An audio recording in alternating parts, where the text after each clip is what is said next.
Good afternoon, what's going on everyone? I am Adam Green from Green Auto Services and today we are talking about vehicle bulbs. Now the reason I'm doing this video today is actually with my car behind me. This is my 2010 Ford Fiesta Zetec S 1.6 and I have a brake light out. So what we're going to do in today's video is we're going to see how to remove the lamp, replace the bulb and specifically which bulb to look out for and which bulbs to stay away from. So without further ado, let's get straight into it. So the next thing we're going to do from here is just either get someone else, or in this case get a brake pedal depressor in there just to double check which of my brake lights is out. Now this can be done with the ignition on most vehicles but not the engine running. As long as the ignition on and the brake pedal is depressed, your rear brake lights should come on. So let's do that and see which ones light up.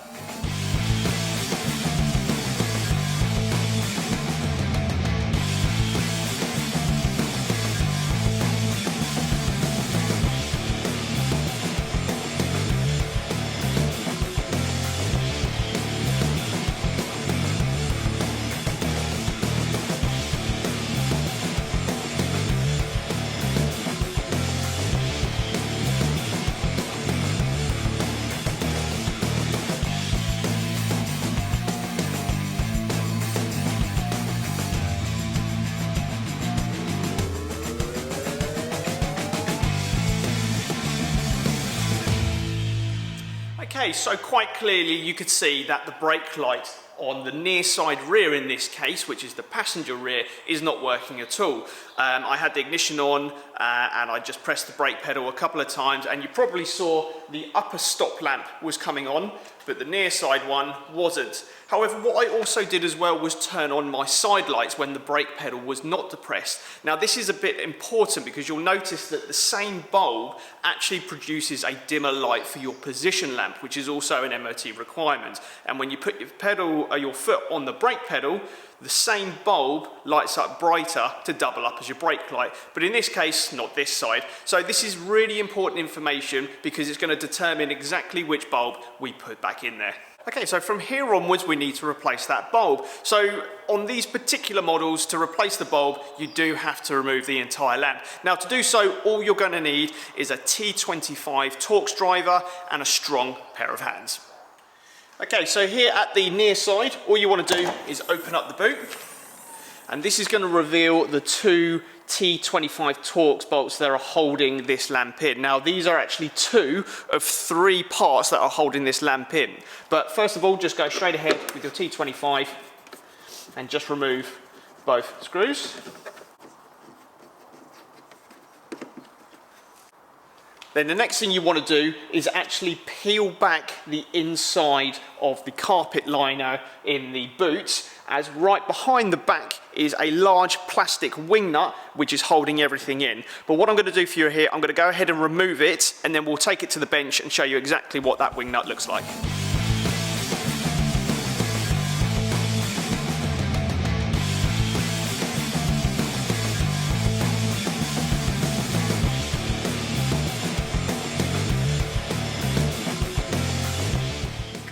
So once you've removed the wing nut from inside the boot liner behind the lamp and you've removed both the T25 Torx screws, you then just grab the lamp and you want to very gently rock it and pull it towards you away from the car.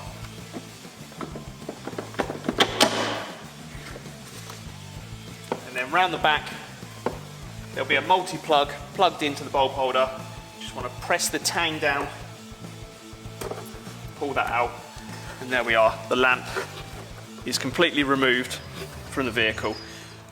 Okay, here we go. So this is the lamp completely removed from the vehicle. Like I was saying earlier, here are the mounting points for the T25 Torx screws that hold it in place.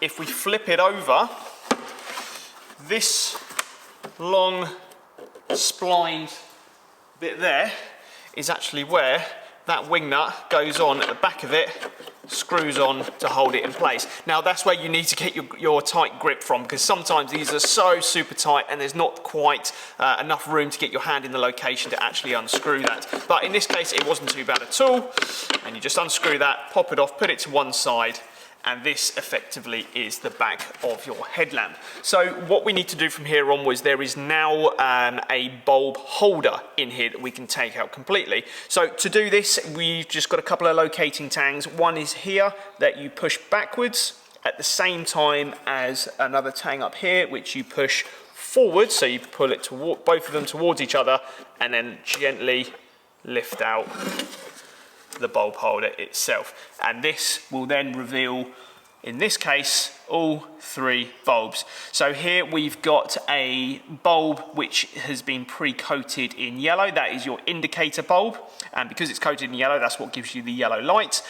This small bulb here is for my reverse light, and this bulb here is the one that has actually blown. Now you can see that the bulb is really dark and one of the filaments has burnt out. So this is the one that we're going to be replacing.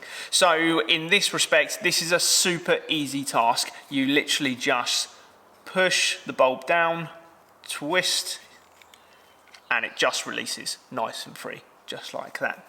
Now, whilst you've got the bulb out, just put that to one side. The only reason we're going to do that is you just want to make sure that all the connectors that supply the power to the bulb are all nice and clean. There's no corrosion on there. If there is, a small wire brush or wire wheel to clean that up will be absolutely fine. If you do have access to any electrical clean, spray some in there and that'll be absolutely fine. But only do that if necessary. If it's all looking nice and clean, which this one is, then you won't need to do anything like that at all. Same goes for the multi-plug connection in the back of here. If you do get water ingress, you can start to see some moisture build up and some corrosion happen on the terminals, and then over a period of time you're going to have an issue with your lights. They're going to be flickering or not working, and then you may have to do some cleaning up or actually replace the bulb holder. But in this respect, we are just replacing the bulb. Okay, so I would like to introduce you to the range of bulbs that most automotive vehicles will have in them. Now, don't get me wrong, this is quite a few. This is not all of them. However, these are the most common.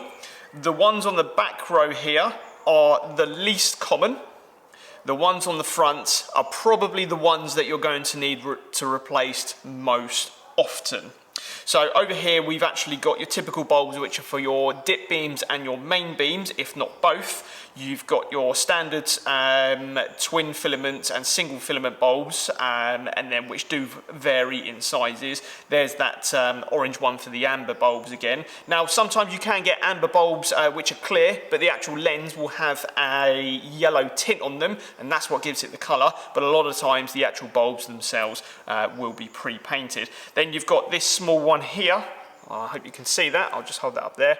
That is your typical 501 bulb, really common for position lamps. So white lights that are on each corner of the front, and then you've got other lamps for your position lamps on the rear. So from here onwards, we just need to select the correct bulb. Now, you're probably already thinking, yeah, I see the bulb, it's down here. Yeah, well, you're going to be absolutely right. However, there are some very small differences that you need to watch out for. First of all, the information on the bulb that you take out right there will always have the information of the wattage and the voltage that is designed for the bulb and for the vehicle in this case. So in this case, it is a 12 volt 5 watts, so you just want to select the appropriate bulb. Now, because it's a twin filament, we are looking for a twin filament bulb. Now, straight away, this one right here is the twin filament. You can tell because one, there's two filaments, and in the bottom, you've actually got two power feeds for each filament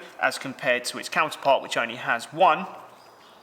So that will be the correct bulb in principle. To double check, you want to look on the side and make sure that it is the correct voltage and wattage, which in this case 12 volt 5 watt. I don't think you're going to be able to see that, but it will be printed very finely on the body of it there, the part where the electricity earths out to the rest of the circuit.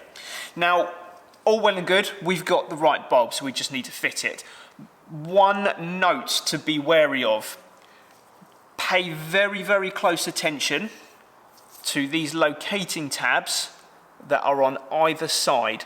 Now, these help to locate and lock the bulb in so it doesn't fall out, but very importantly, these will vary. For example, Compared to the single filament one, which looks identical, the locating tangs are equally spaced either side and they are at the same height. As compared to the one that we need, the locating tabs are on equal sides, spaced apart, but if you can just see, they are actually at slightly different heights as compared to that one. I hope you can see that. Forgive me if my elbow's in the way. So you've got locating tabs which are level and locating tabs which are at a different height. So please watch out for that. I have seen vehicles where people have got that wrong, the wrong bulb has been put in, and you actually cause a whole lot of electrical issues with the lamp, with the other bulbs, and you have to go back and do it all again. So that is the correct one. Okay, so before we fit the bulb into the bulb holder, there's just a couple of extra points that I'd like to run past you. Now, remember earlier when we were pressing the brake pedal and the brake light was coming on and going off, or in this case wasn't going on and going off, but there was also a dimmer light that was coming on that near side rear. So that dim light provided by the same bulb is actually the position lamp. Now it is an entirely separate circuit, but it does run through the same bulb, hence why there are two filaments in that bulb. One filament is for the dimmer position lamp, which will remain on all the time when you have your lights on.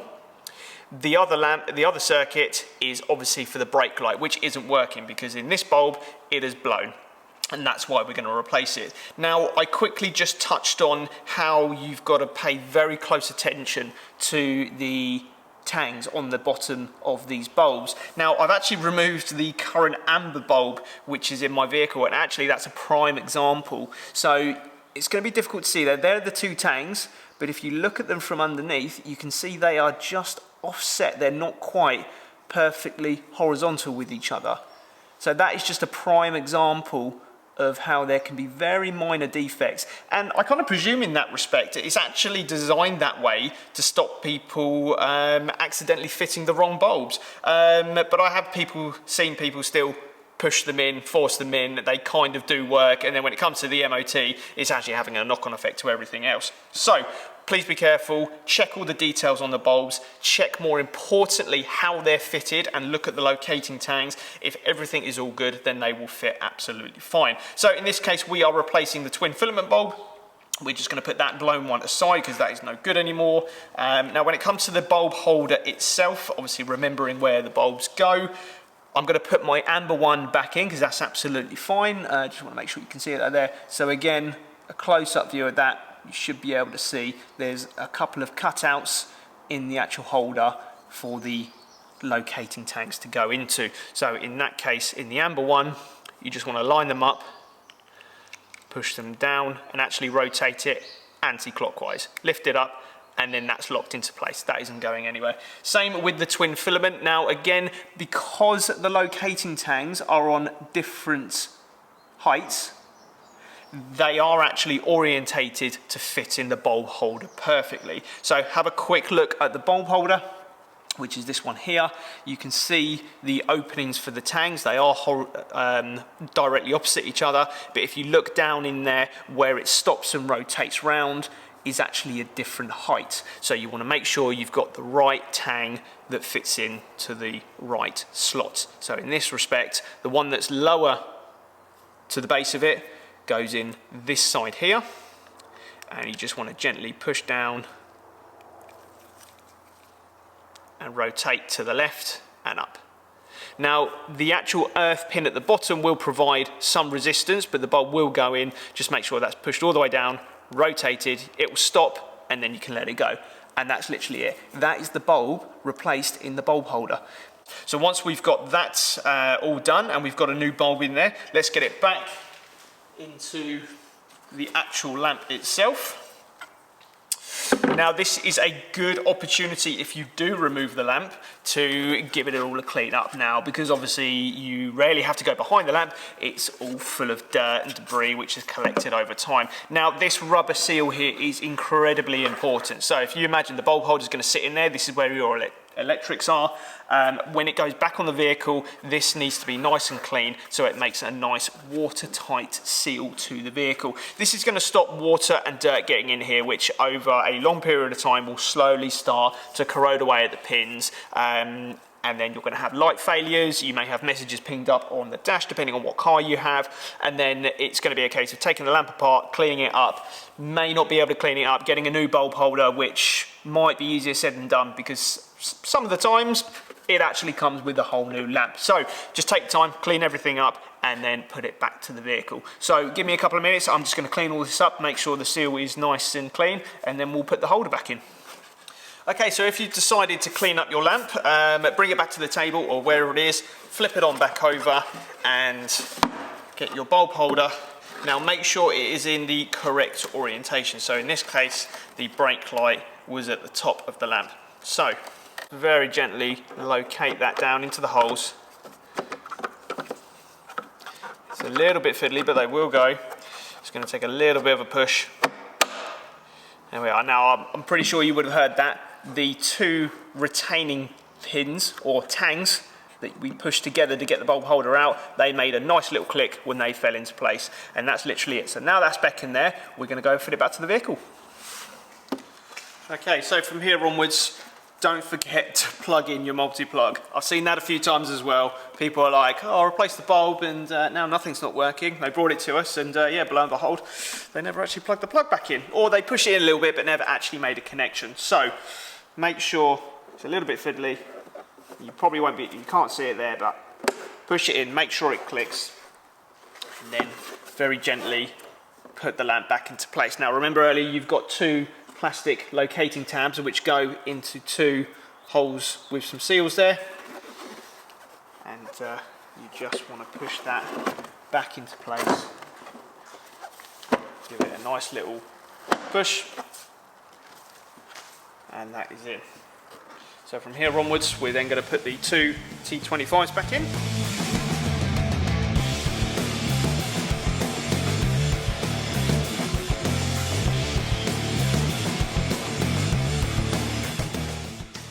And of course, the awkward wing nut there. This will then go back up onto the back of that long thread. Just wind it in. Get a bit of resistance, give it a few turns, and that'll be absolutely fine. Then just put the carpet back in, and we are all done. So from here onwards, we just need to test it.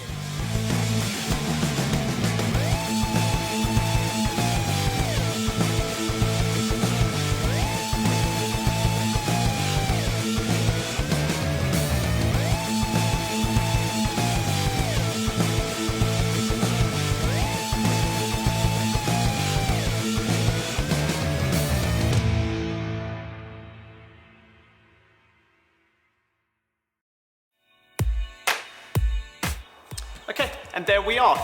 After just replacing that one bulb, we now have our brake light back. It is definitely something that you yourself can do from home at a fraction of the cost of taking it to a garage. However, by all means, take your time. This is quite an easy bulb to replace. Depending on the vehicle you're working on, you may require additional tools. You may only be able to access it from the back of the headlamp unit. My only recommendation and advice is take your time. Just make sure you're looking at everything you're removing, and if you are replacing something, make sure you're replacing it with the correct component. So on that note, if you've liked the video, don't forget to drop us a like. More importantly, don't forget to subscribe to our channel. We've got plenty more videos coming down the line, of which I'm sure we'll be able to offer you a lot more tutorials and tips on how to save you money. So on that note, I am Adam Green from Green Auto Services. Thanks for watching, and we will see you again in the next video.